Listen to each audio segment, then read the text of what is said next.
Hello, thanks for visiting my reading room. I'm Nancy, reader and tutor, and we're continuing on in Wordly Wise.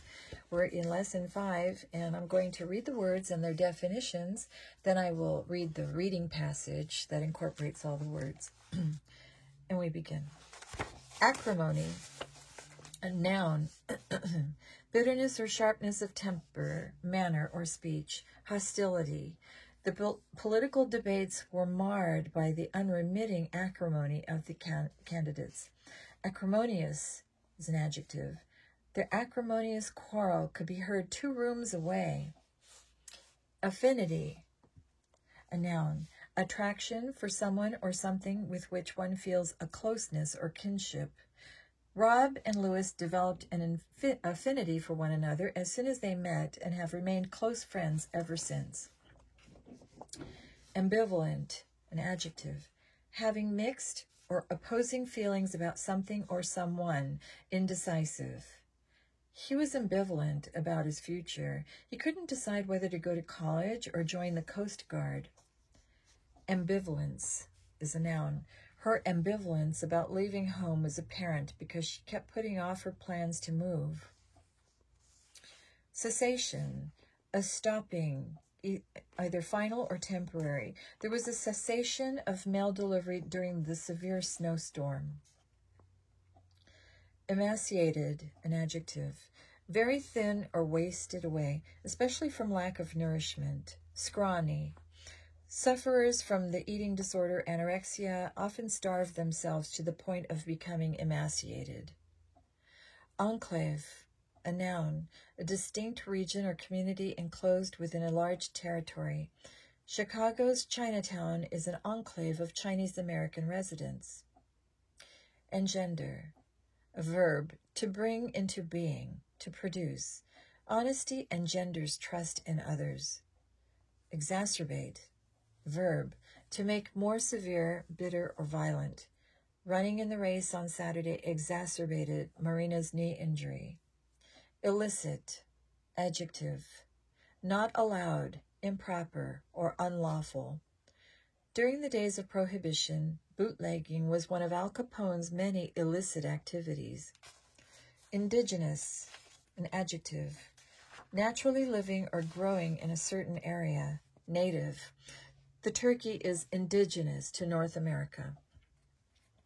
Inexorable, an adjective, not to be persuaded, stopped, or moved by entreaty or plea.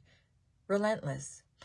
The inexorable move toward the rainforest's destruction is a serious concern of environmentalists.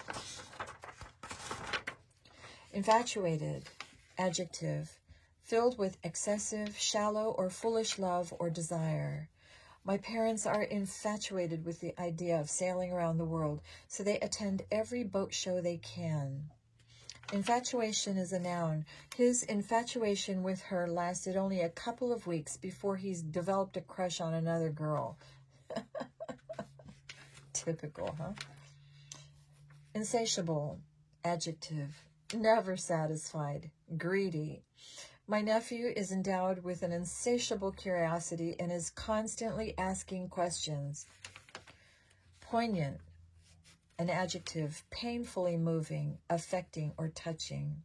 The poignant ending of the movie brought tears to my eyes.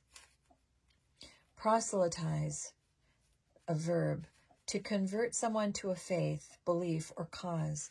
She's an adamant socialist. She's always trying to proselytize people she meets. Okay, so let's get on to the reading passage.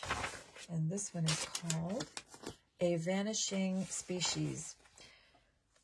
In a gesture intended to improve its strained and often acrimonious relationship with the United States, the Chinese government presented a pair of giant pandas to President Nixon in 1972.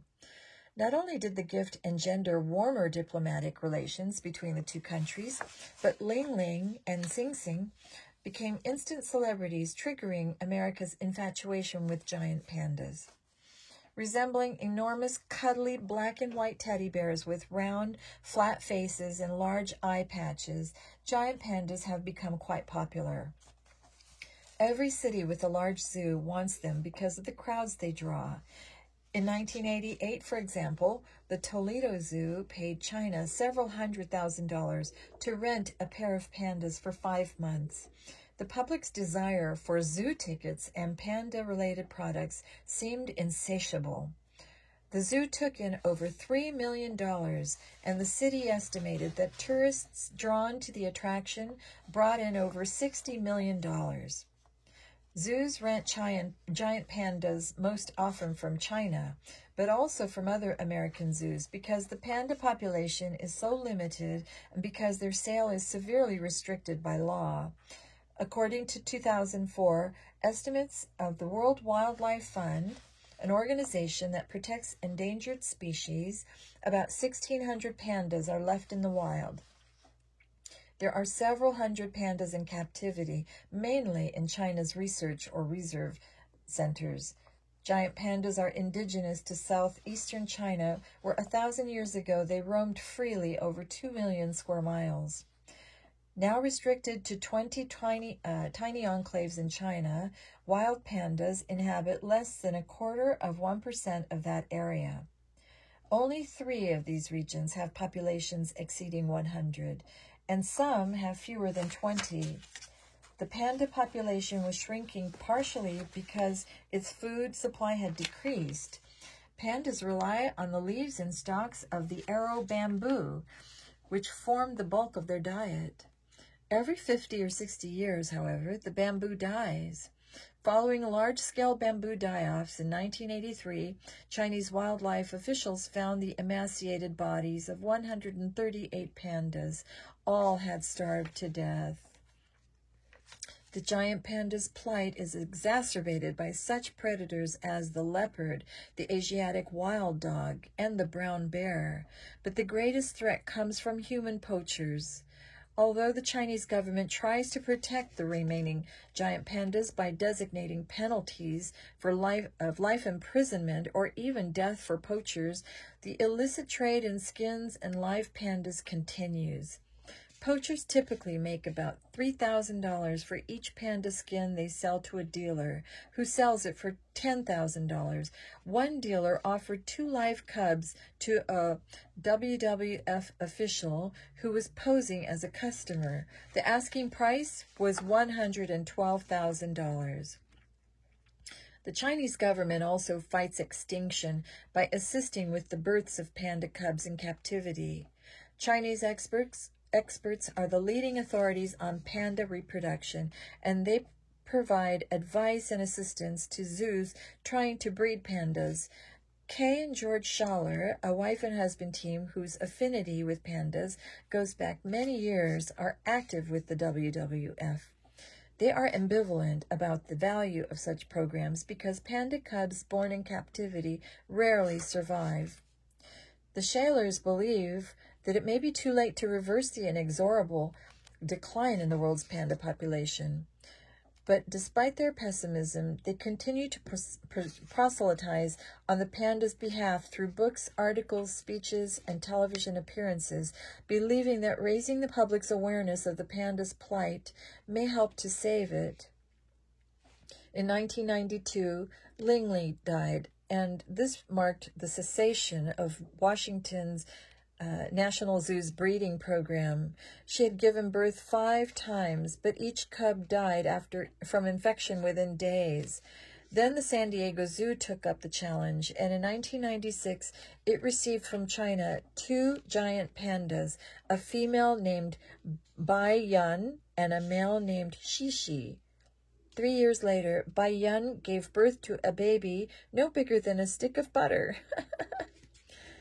Hua Mei, the first panda bred successfully in North America, survived, and on August 21st, 2000, celebrated her first birthday. By then, she weighed 60 pounds. On February 11th, 2004, she was moved to China, where she will spend her days in the famed Wulong Nature Reserve. China requires that all pandas bred through its program be transferred to China after their 3rd birthday. Huame was a victory for those struggling to preserve the species. However, one small success does not mean that the giant panda's fight for survival has been won. The millions who flock to zoos to observe these rare creatures might reflect on the poignant fact that one day, perhaps sooner than we think, they may vanish from the earth. Well, I hope you enjoyed that story, and I hope they survive. All right, good night.